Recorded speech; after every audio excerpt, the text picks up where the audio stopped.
बिस्मिल्लाहिर्रहमानिर्रहीम। बेटा 10th class हमारा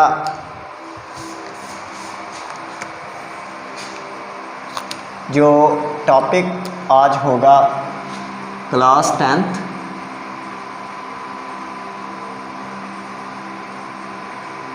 जुलाई 2020 को जो हमने टॉपिक डिस्कस करना है उसका नेम है physical properties of alkanes. Alkanes की फ़िज़िकल प्रॉपर्टीज़ हम ने पहले भी पढ़ा हुआ है, मगर एक बार मैं दोबारा फ़िज़िकल प्रॉपर्टीज़ कौन सी प्रॉपर्टीज़ होती हैं उनको ज़रा मेंशन करना चाहता हूँ। The properties which are related to physical state, जो फिज़िकल स्टेट के रिलेटेड प्रॉपर्टीज़ होती हैं वो क्या कहलाती हैं? फ़िज़िकल प्रॉपर्टीज़ कहलाती हैं। इसलिए हम सबसे पहले इसमें जो बात करेंगे वो भी हम फिज़िकल स्टेट के हवाले से ही कर लेते हैं।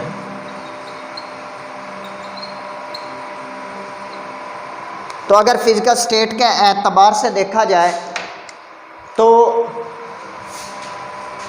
C1 से लेकर C4 तक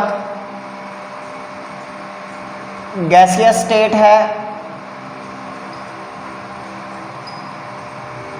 C5 से लेकर C17 तक लिक्विड स्टेट है, और C18 से लेकर ऑनवर्ड Cn तक वैक्सी टाइप सॉलिड्स।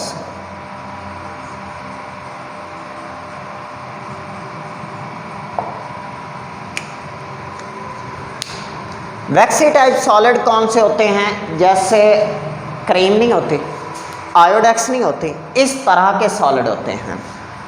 उसके बाद हमने इसकी रीज़न देखनी है कि ऐसा क्यों होता है।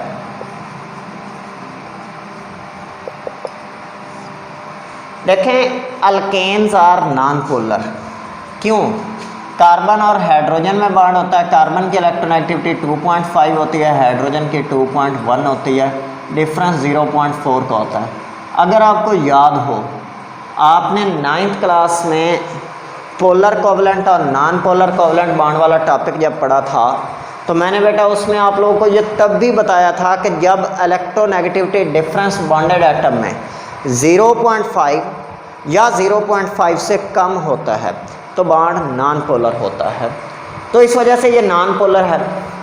फिर आपको याद होगा 9th क्लास के 8वें चैप्टर में हमने हैलोजेंस के melting and boiling points are increased down the group, तो मैंने वहाँ पे आपको ये बात बताई थी कि हैलोजेंस नॉन पोलर हैं। नॉन पोलर मॉलिक्यूल में इसी तरह ये भी non polar molecule, non polar molecules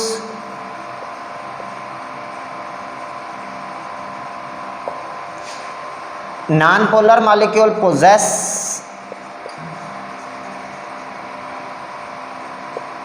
instantaneous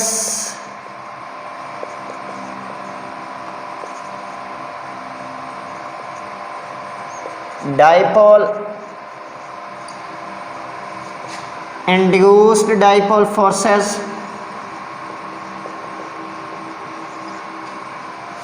intermolecular forces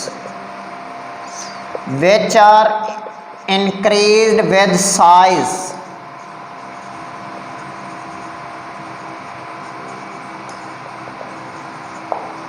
तो बेटा जैसे जैसे एटम्स की तादाद बढ़ती है साइज़ बढ़ जाता है, साइज़ बढ़ता है तो इंटरमोलेकुलर फोर्सेस ये वाली बढ़ जाती हैं। जब इंटरमोलेकुलर फोर्सेस बढ़ जाती हैं तो मॉलिक्यूल्स एक दूसरे के करीब आ जाते हैं, और जब वो करीब आ जाते हैं तो वो वैक्सी टाइप सॉलिड, थोड़ा सा दूर गया तो लिक्विड, मज़ीद दूर चला गया तो गैसियस। क्लियर हो गया? उसके बाद second point, non polar nature के वजह से सॉल्युबिलिटी को बयान किया गया है। सेकंड पॉइंट में solubility,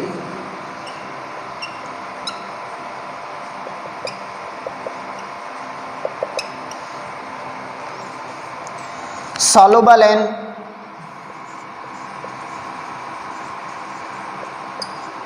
non-polar solvents but insoluble in polar solvents। Reason क्या हो सकती है बेटा? According to solubility principal,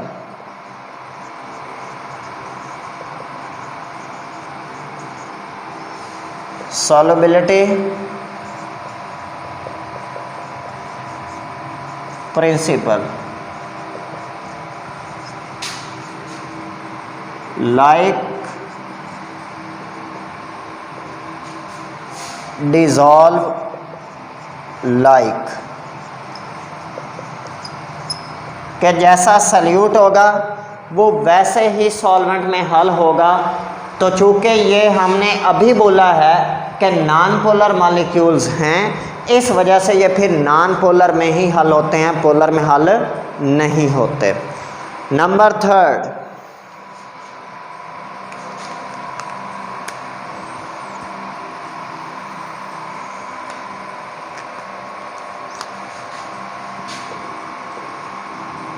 density.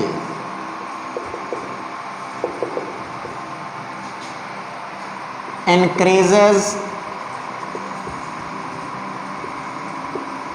with increase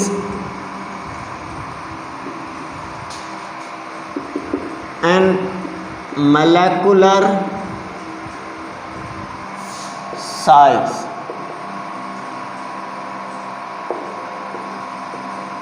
Reason due to conversion of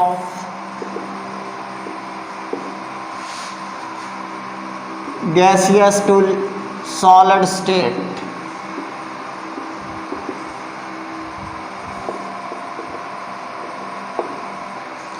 जैसे बेटा आपने गैसियस से सॉलिड क्यों तब्दील हुआ है? क्योंकि इंटरमोलेकुलर फोर्सेस बढ़ी हैं। तो जब इंटरमोलेकुलर फोर्सेस बढ़ी, वो सॉलिड हो गया तो मॉलिक्यूल एक दूसरे के करीब आ गया। जब करीब आ गया तो वॉल्यूम कम हो गया। डेंसिटी बराबर किसके होता है? Mass over volume. इसके मुताबिक there is the inverse relationship between density and volume. So volume कम होता है, जब मॉलिक्यूल एक दूसरे के करीब आ जाते हैं तो वॉल्यूम कम हो जाता है, डेंसिटी बढ़ जाती है। जबकि density is directly proportional to mass. तो जैसे जैसे साइज बढ़ता है, नंबर ऑफ एटम्स बढ़ते हैं, तो मास भी बढ़ जाता है। तो मास बढ़ता है तो डेंसिटी बढ़ती है। ये पॉइंट भी साबित करता है। इसलिए हम कहते हैं कि डेंसिटी बढ़ती है ग्रेजुअली इनकी। उसके बाद melting and boiling points. Number 4, melting point व बॉइलिंग पॉइंट। वो दर्जा हरारत जिस पे कोई भी सॉलिड लिक्विड में तब्दील होना शुरू करता है, मेल्टिंग पॉइंट। और वो दर्जा हरारत जिस पे किसी भी लिक्विड का वेपर प्रेशर एक्सटर्नल प्रेशर के बराबर हो जाता है, वो बॉइलिंग पॉइंट कहलाता है। वो भी इनका इंक्रीज करता है with increase in molecular size, increases with increase in molecular size। जैसे जैसे मोलेकुलर साइज बढ़ता है, मेल्टिंग और बॉइलिंग पॉइंट भी बढ़ते हैं। रीज़न बिकॉज melting point व boiling point are directly proportional to intermolecular forces and intermolecular forces are directly proportional to size. Therefore melting point व boiling point becomes directly proportional to size। Melting point और boiling point का इंटरमोलेकुलर force के साथ direct है और इंटरमोलेकुलर force का size के साथ है, लिहाजा दोनों का आपस में भी क्या होता है, डायरेक्ट रिलेशनशिप होता है। जैसे जैसे साइज बढ़ता है मेल्टिंग पॉइंट और बॉइलिंग पॉइंट भी बढ़ता है। उसके बाद विस्कोसिटी,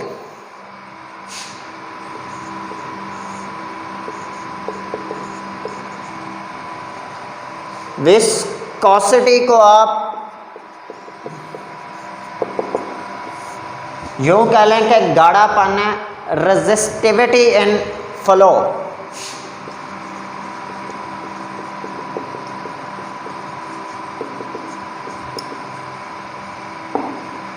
उसे क्या कहा जाता है, विस्कोसिटी कहा जाता है। Increases with increase in molecular size. Reason क्या है, विस्कोसिटी ज़्यादा होगी अगर इंटरमोलेकुलर फोर्स ज़्यादा होगी, और इंटरमोलेकुलर फोर्स ज़्यादा होगी अगर साइज ज़्यादा होगा। देन या देयरफॉर, इसलिए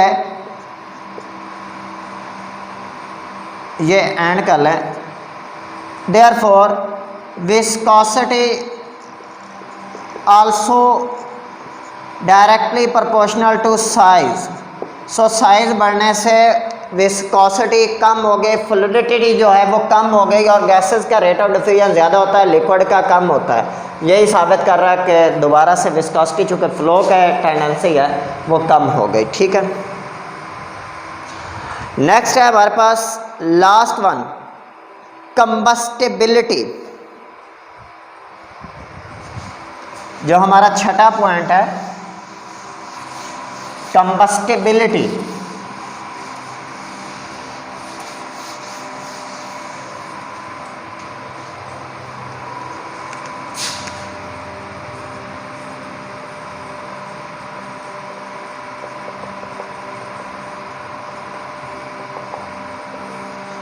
लेस होती है, reason less percentage of carbon.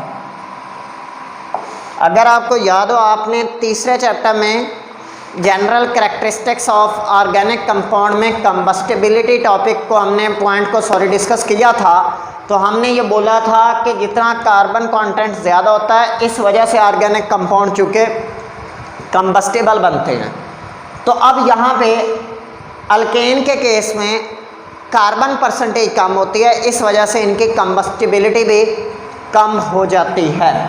यहाँ तक आपका आज का लेक्चर है। अगर किसी भी स्टूडेंट का कोई क्वेश्चन हो तो वो बेटा आप मुझे इनबॉक्स में पूछ सकते हैं।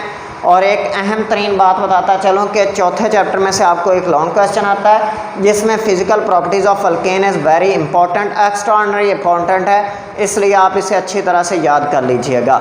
और लॉन्ग में है तो आप बेहतर यही है कि आप इसी तरह रीजंस बना के लिखिएगा। ठीक हो गया, शुक्रिया बेटा, अल्लाह हाफिज़।